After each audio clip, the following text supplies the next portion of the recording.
Marami nang nakasubok pero marami pa rin po talagang katanungan dito po sa ating napaka-creamy at di po nagmamantikang peanut butter. Ngayon po pag-usapan natin yan habang gumagawa po ulit tayo ng 5 kilos recipe. Palambing na lang po, paki-like and share po itong ating video para marami rin po tayong mabahagian nito. 5 kilong skinless peanut yung gagamitin natin sa recipe ito, pero pwede rin po kayong gumamit ng mga may balat. Dagdag idea lang dito po sa amin, 105 pesos ang per kilo nito, pero kapag bumili po kayo ng 5 kilo, binibigay po nila ng 100 pesos per kilo. So 500 pesos po yung gastos natin sa ating peanut. 1 litro or 1000 ml naman po na mantika yung aking nilagay, then dito po maglalagay po ako ng margarine. Nakabukas na po yung kalan natin dito, naka-medium heat na po. Kung may budget pa kayo, pwede po na butter yung inyong gamitin. Unang tanong, Mommy Loves, hinuhugasan po ba yung peanuts? Yes, pwede nyo po itong hugasan. Optional lang po ito, pwede naman pong hindi dahil lulutuin naman po natin itong mabuti. Hindi pa po ganun kainit yung oil, nilalagay na po natin yung peanuts. Yun po ay para maiwasan po natin itong masunog dahil kapag kulong-kulo na po ito, sa kanya po binuhos yung inyong peanuts, hindi nyo po agad-agad na halo, possible pong masunog na po yung pinakailalim. Pangalawang tanong, Mommy Loves, bakit po kayo naglalagay dito ng margarine? Diba dati po sa inyong recipe, dun po kayo naglalagay after po nitong maluto? Yan po ay dahil sa bukod sa napaka-creamy ng ating peanut butter, ini-aim rin po natin na hindi po magmamantika yung pinakaibabaw once na ma-stack nyo po ito. Dahil subok ko na po kapag naglagay po ako ng margarine after po nitong maluto, nagmamantika pa rin po talaga yung pinakaibabaw. Compare po sa proseso natin ngayon, ang kagandahan lang po dito, nakuha pa rin po natin yung aroma at flavor dito pong ating margarine. Make sure po na lutong-luto po talaga itong ating peanuts, pero huwag na huwag niyo pong susunugin dahil maaapektuhan po niyan yung pinaka-outcome. Para ma-check niyo pong mabuti kung talaga pong luto na ito, much better pong tikman nyo, mag-ingat lang po kayo dahil napakainit po nitong ating peanuts. Dagdag idea lang po uli, inabot po ako ng 1 hour and 20 minutes sa pagluluto ng ganito po kadaming peanuts. Still, nakadepende pa rin po yan sa lakas ng apoy ng inyong pagluluto. Naka-medium heat lang po kasi talaga ako sa tuwing nagluluto po ako nito para maiwasan ko po talaga itong masunog. Kung kaya nyo po itong bantayang mabuti at niluluto po habang patuloy na hinahalo, pwedeng lakasan nyo pa po yung apoy ng inyong kalan.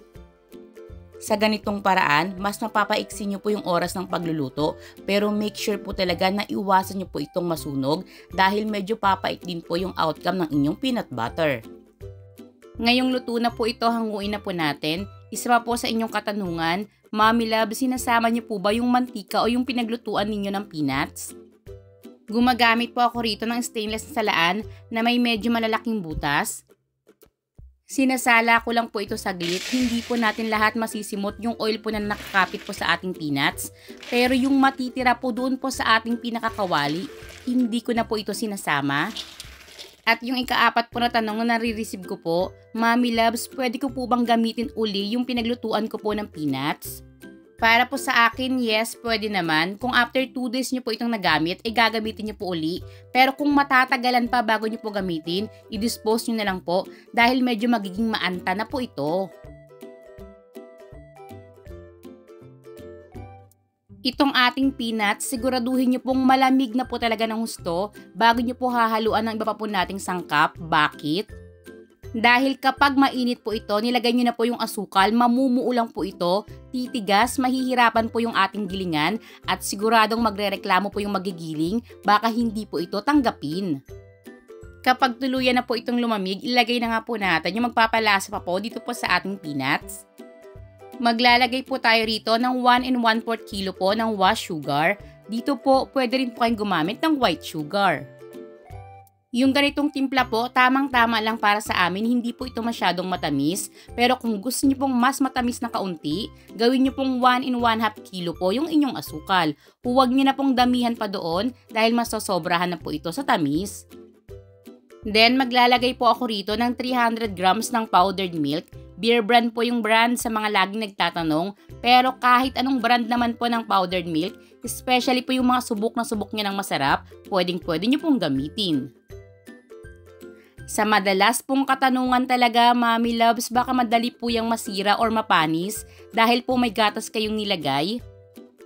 Ang sagot po, hindi po. May isang customer ako noon, panahon ng pandemic, bumili po sa akin. Naiwan niya po ito doon po sa kanilang locker. Then after 2 months, bago po ulit sila nag-resume sa kanilang trabaho, tinry niya po itong ating peanut butter. Same na same pa rin daw po yung lasa, wala daw pong naging pagbabago. Yung ating panglimang katanungan, pwede po ba itong gilingin sa food processor or blender?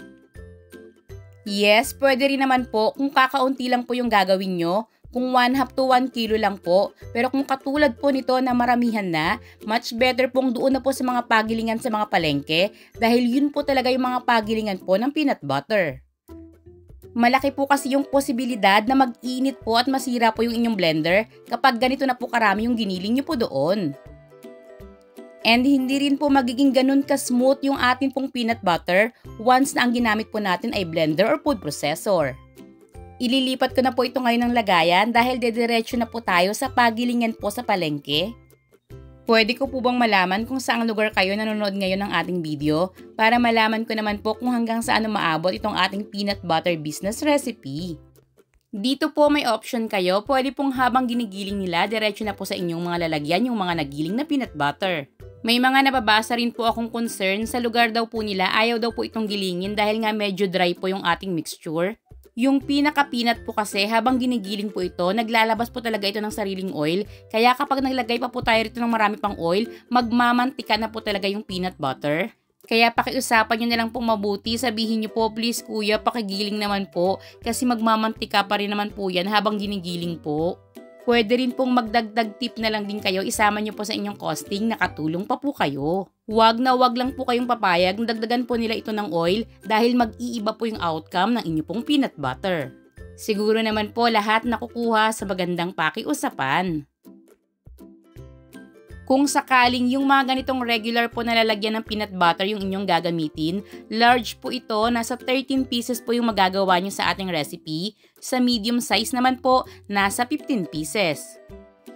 At heto na nga po yung ating peanut butter, ready to sell na. Talaga naman pong kikita tayo sa negosyong ito. Siguro naman po yung mga ilang katanungang naiisip nyo, nasagot ko na. At kung sakaling meron pa talaga, just comment down below. Yung mga ganitong lalagyan po, mabibili nyo po sa online stores, nasa 16 pesos po bawat isa, 475 ml. Pero yung pinakalaman po nito or yung peanut butter po na nailagay natin, nasa 500 grams. Tingnan nyo po ngayon kung gaano ka-smooth and creamy po itong ating peanut butter. Recipe po talaga na mula noon hanggang ngayon, paborito po talaga halos ng lahat. Negosyong buong taon po pwede niyong pagkakitaan at sana po ngayon nakapagbahagi uli ako sa inyo at nakapagdagdag po uli ako sa inyo ng kaunting kaalaman.